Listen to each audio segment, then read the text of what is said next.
रेसू जी, मैं देश की जनता को बधाई देना चाहता हूं और विशेषकर उत्तर प्रदेश की जनता बधाई के पात्र है। वो इसलिए कि उसने भाजपा के घमंड को तोड़कर चूर चूर कर दिया। आज भाजपा यदि जातिगत जनगणना पर, आरक्षण पर और संविधान पर अपने रवैये को बदलना चाह रही है या बदलने की बात कर रही है, तो कहीं ना कहीं लोकसभा चुनाव में जो जनता ने अपनी शक्ति दिखाने का काम किया, जो चुनाव में जनता ने एनडीए का और भाजपा का सुपड़ा साफ करने का काम किया, उससे भाजपा घबराई और बौखलाई हुई है। किंतु मैं भाजपा वालों से कहना चाहता हूं, अब क्या होए पछताए जब चिड़िया चुग गई खेत। जब हम सामाजिक न्याय की बात कर रहे थे, जब हम जातिगत जनगणना कराने की मांग कर रहे थे, तब आप उसके विरोध में थे, तब आप उसको नहीं कराने की बात कर रहे थे।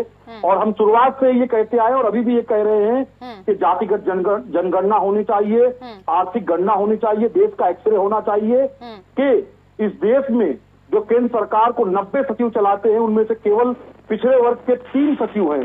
क्या ये प्रयोग है या संयोग है? यदि ये संयोग है तो देश का पिछड़ा वर्ग आज भी मुख्य धारा से पीछे क्यों है? इसका पता लगाने के लिए, इसका कारण खोजने के लिए एक्सरे करना अत्यंत आवश्यक है, अनिवार्य है।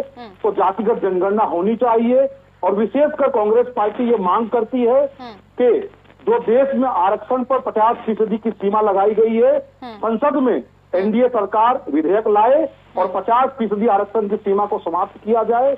हम इसके पक्ष में खड़े रहेंगे और हम सरकार के साथ देंगे इस मामले पर। ठीक है।